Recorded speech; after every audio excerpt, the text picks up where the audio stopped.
no dia a dia. Aí você pegou um gancho, a gente ensina muita turma a vender, a gente fala muito de vendas, que é um dos do meu DNA.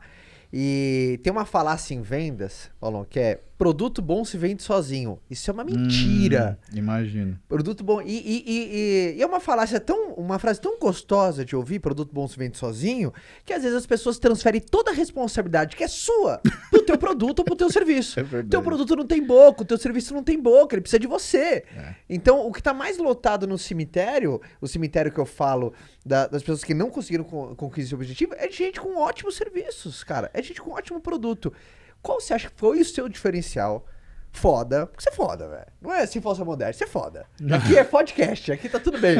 É legalizado essa palavra, aqui é podcast. O que você acha que foi o seu diferencial? Porque você também deve conhecer, às vezes no seu segmento ou em outro segmento, sempre tem alguém, às vezes, um amigo próximo, alguém que a gente conhece, um familiar, ou em qualquer coisa que você fala assim, cara, ele é bom, mas o que te fez e você trazer pra turma e além, assim, sabe? Eu vou tentar desenhar isso da melhor forma que eu enxergo possível. Primeira coisa, né? Porque o médico tem que ser um bom vendedor, não tem que ser também, velho? Eu vou te explicar como eu descobri isso, mas aí eu tenho que te falar... Pode falar que sim. E eu quero justificar isso pra você. Sim. Daquilo que a gente tem na medicina. Tá? Porque isso é muito importante, né? A medicina não é um commodity, que nem eu falei pra você. Total. Então, em primeiro lugar, foda é minha mãe, eu sou fodinha. Aí, meu pai é fodão. Gostei. Mas meu primeiro diferencial chama Roberta Carbonari. Ela é uma pessoa que o dia que vocês sentarem aqui, aí vocês vão fazer um podcast de 300 horas. Que legal, com cara. certeza. E ela me fala uma coisa importante, né? Porque teve uma época que muitos médicos falavam assim, esse Paulo Nunes é um marqueteiro. E isso, cara, me doía, porque eu não vendia nada, eu informava as pessoas que não podiam passar comigo porque não tinha oportunidade ou condição ou espaço ou qualquer outra coisa assim, elas pelo menos deixavam de fazer uma cagada pra fazer uma coisa certa. E o desgraçado que falava isso não fazia porra nenhuma. Justo. E aí ela virou pra mim e falou assim, por que você tá bravo te chamando de marqueteiro? Isso é um elogio. Eu acho elogio total. Ela virou pra mim e falou assim, Paulo, marketing não é um xingamento, o marketing é fundamental. O marketing fez a igreja católica, o marketing fez a igreja muçulmana, o marketing fez todas as religiões, o marketing fez a gente entender que a gente precisasse de um governo, o marketing fez a gente entender que a gente precisasse viver em sociedade. É o marketing, a forma que você se apresenta. E você vender uma coisa não é pecado, Paulo. Não é assim. Então a primeira coisa... chama Roberta Carbonari. Segunda coisa, são 3 coisas que eu vi o Mário Sérgio Cortella falando, né? Um beijo pro professor Mário. Beijo pro professor Mário, né? Ele, o Leandro Carnal, tem muitas coisas que eu olho pontualmente que eu falo, puta, isso tinha que ensinar na faculdade de medicina, né? Então, o que eu fiz? Né? De uma forma muito humilde, né? Porque eu não tive o Mauro Sérgio Cortella para me falar isso. Sim. E né? muita coisa por tentativa e erro também, testando, validando, descobrindo. Eu sempre dividi o conhecimento que eu tinha, desde aluno de medicina. Então eu tinha um blog que chamava Performance com Saúde. Depois eu tive um Orkut. Depois eu tive Facebook. Depois o Instagram. Né? E hoje eu tenho Twitter, mas o Twitter eu só faço para arrumar rola, não faço para nada sério. Né? Se você for me ver no Twitter, eu sempre mando uma pergunta para criar uma encrenca nervosa. Assim. Que é a rede social do questionamento, né? Você indagar, questionar, provocar as pessoas a pensarem, né? Eu fiz umas perguntas. Maria, não pode nem falar as coisas que eu pergunto no Twitter, porque eu falo umas coisas terríveis, cara. Então você vem gerando valor já há muito tempo. E esse negócio, sim, a gente tá falando de eu estar na faculdade 2002, 2001, né? Eu escrevo nesse blog. E o que eu vi o Cortella falando? Que uma das características de você buscar o sucesso é você ter generosidade mental. Divida o que você sabe. Sim. Segunda coisa, é o que você falou, coerência ética. Haja da forma que você recomenda para as pessoas. E aí vem a terceira coisa, que aí eu vou te contar o que é estratégia, que se chama humildade intelectual. Eu sempre aprendo com qualquer pessoa que eu posso. E eu sempre elevo e relembro dessas pessoas. Eu não me levanto, Caio. Eu levanto outras pessoas. E elas, para subirem, me levam junto. Uau. É isso que é o pulo do gato. A gente tem hoje uma característica mesquinha das pessoas que elas gastam tempo falando mal umas das outras, criando problema, sabe, mesmo criando problema para vender solução. Gente, isso não atrai ninguém, isso é feio. Procura gente boa para você se associar, para você aprender, para você crescer. Fala bem dessas pessoas, fala o que você aprendeu. É mais importante você ter essa humildade intelectual do que você ter, por exemplo, generosidade mental, porque tá cheio de gente querendo falar do que não entende e falando abobrinha, quando podia estar falando de gente que entende muito, mas não tem espaço, e não tá. Então, sabe, meus amigos que são médicos, meus professores, as pessoas que eu dei aula, você sabe o que eu falo para meus alunos no Interligas? Para 16 mil moleques, eu falo, ó, vocês têm a obrigação, não é de chegar onde eu tô, é de me passar. É verdade. Vocês têm que entender que a via do progresso, ela é uma via de superação. Eu trabalhei tudo isso para vocês não terem que começar do zero, para vocês começarem de mim. Eu sou o degrau, cara. Então, se você com a sua idade que eu tenho hoje, né, quando você tiver a minha idade, você não for 10 vezes melhor do que eu, não é mal para você. Mas eu vou sentir que eu falhei. Então, por favor, me supere. Vai para um lugar que eu tenha que assistir a sua aula e prestando atenção. Agora, do mesmo jeito, eu lembro dos meus professores. Por quê? Pode ser que algumas coisas eu tenha estudado mais profundamente que eles. Só que são pessoas extremamente generosas, Caio. E com certeza, eu nunca vou conseguir superar eles como pessoas. Sim. Então eles são, para mim, gigantes, cara. Que, de repente, cara, eu me vi andando ombro a ombro. A importância de ter mentores, né, cara? E assim, aquilo pesa e te traz uma responsabilidade boa, porque você olha não só para aquilo que você tem, mas você olha para o que você construiu. Isso é uma coisa muito maior. Sabe? Aquilo que é o patrimônio intelectual que ninguém te tira. Sabe? O americano ele tem uma forma bonita de falar isso, né? O que você se formou, né? A faculdade que você fez. Sua alma mater, ele chama. Né? Sua primeira alma. E por quê?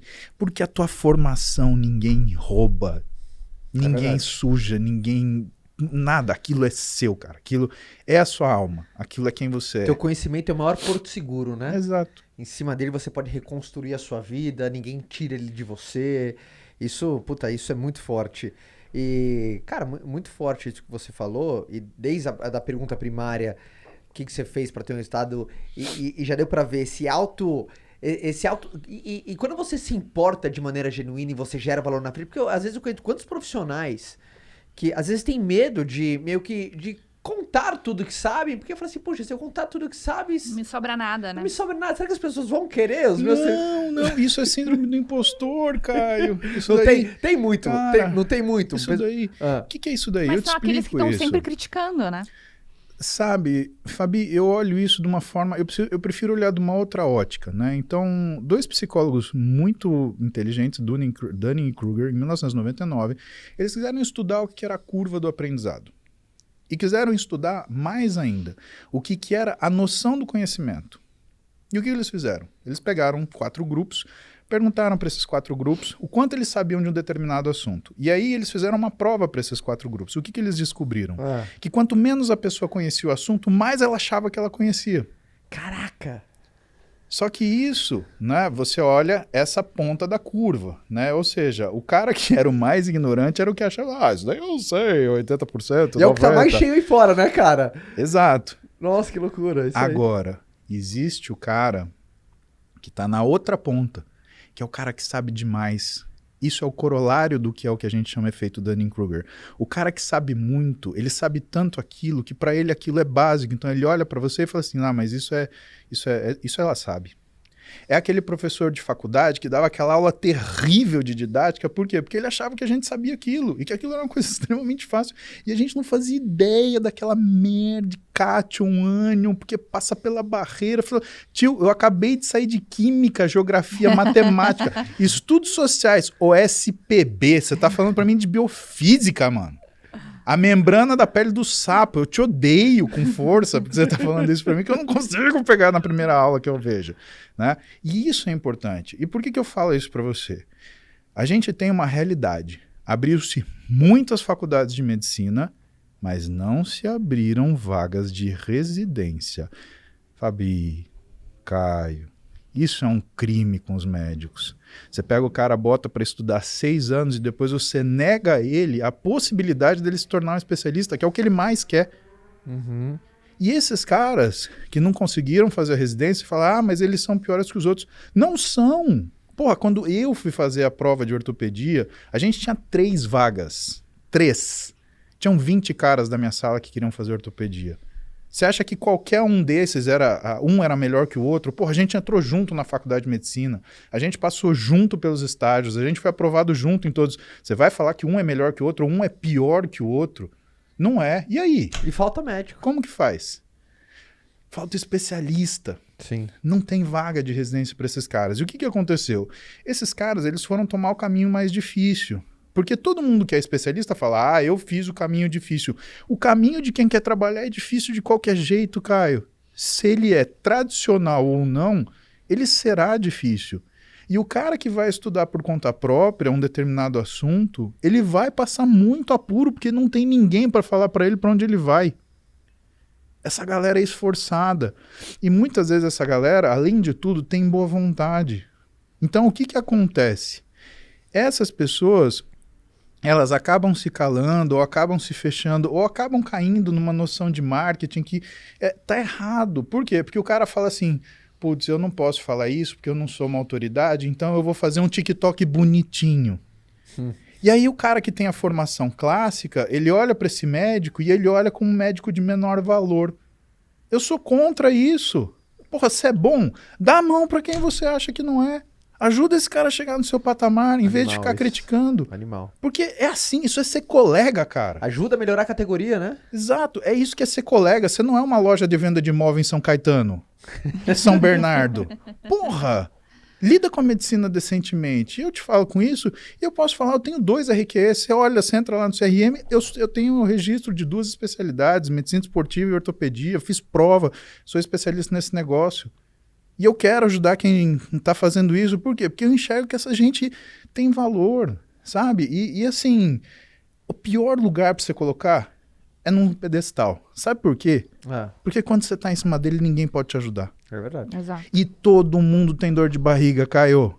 É verdade. E quando você se acha foda, que você fica valente na tua medicina, você começa a se arriscar. Sim. Tudo bem que você se arrisca pelo seu paciente. Agora, lembra que eu te falei? Remédio tem efeito colateral. Doença tem revés. A fisiologia do paciente não lê o livro para saber como que ela tem que se curar. Ela é o paciente. Você depende até do divino para essa pessoa melhorar. E um dia esse cara, ele vai ter um problema. E aí, meu amigo, quem que vai ajudar o cara que está no pedestal? Ninguém. E é o que eu te falei. Se você anda junto com as pessoas, você até pode ser o líder delas, mas ninguém está longe de você. Se você se coloca como chefe, como que manda, você não está mais junto dessa galera. Né? Exatamente. E aí você não está mais junto da galera. E o chefe, uma coisa você sabe, é o cara que todo mundo quer pegar. Porque eu nunca vi ninguém falar bem, pô, meu chefe é legal. Eu adoro meu chefe, eu queria que ele fosse jantar na minha casa para eu dar veneno para ele, alguma coisa do gênero, assim, sabe? Então tem isso, que eu acho que a medicina precisa, né, a gente precisa ter mais generosidade. Eu acho que existe a necessidade de programas de governo para aumentar a vaga de residência. Você quer ter mais médico? Que ótimo! Fico feliz, mas cria vaga de residência para essa galera. Não faz o cara se matar para conseguir fazer um negócio, ou então fadar a vida dele a ser sempre um cara que não pode dizer que tem uma especialidade nisto ou aquilo, que é a vocação dele, cara.